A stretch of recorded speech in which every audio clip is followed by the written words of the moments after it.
All right, y'all. Kelly Rowland is still defending Chris Brown after standing up for him at the American Music Awards. Take a look at this video, courtesy of TMZ.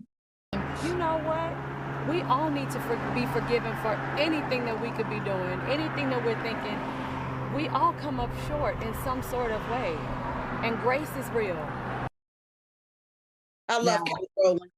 Me too. So graciously said.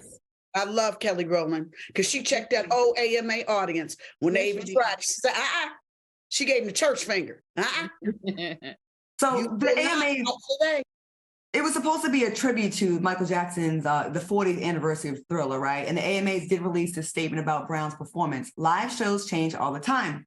It's the nature of this business. Unfortunately, this element of the AMAs didn't come together as we couldn't align on the performance. To no fault of Chris Brown. What does that sound? That sounds bullshit. And then do they compensate them for that? I mean, at least did they even compensate him for the... Oh, I'm sure he had worked out a pay. He has to pay for rehearsals. Yeah. Did y'all see the rehearsal footage? Like he was gonna... Oh, fantastic. Yeah. And my thing is, he has a big enough platform where releasing that footage was the AMA Awards. Exactly. So, y'all can get on thinking somebody needs y'all platform because the people's platforms is big enough where they can put their own stuff out and it'll go viral and it'll be bigger than the AMAs, which as you can see, it now is. Now, Selena, I want to piggyback off of that because I think another award show will say, look at that, that was hot, and grab that. The Grammys. Grammys. I would like to offer this solution.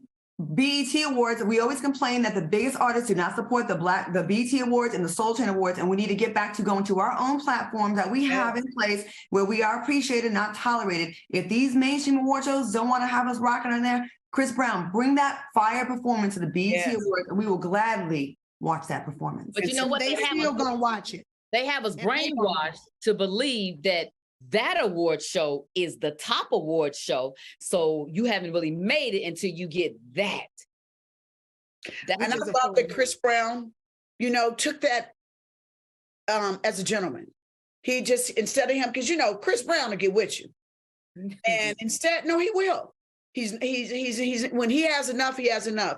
But instead he did it like a gentleman. He says, wow, you guys, look what I was preparing. Man. And let the work speak for himself. Yep. He didn't then go down the whole thing where they probably canceled me because woo or this, that, and the third. Mm-hmm. He just said, this was what I was preparing to honor one of the greatest of all time, Michael Jackson, and released that footage, baby, and that went viral on its own. Right. And to the people in comments, I see some comments, I'm not going to read them, about us defending dusty behavior, the same from Black men. I saw a couple comments about that. If you miss what we just talked about earlier, we talked about grace. Yes. And we did acknowledge that the behavior wasn't right.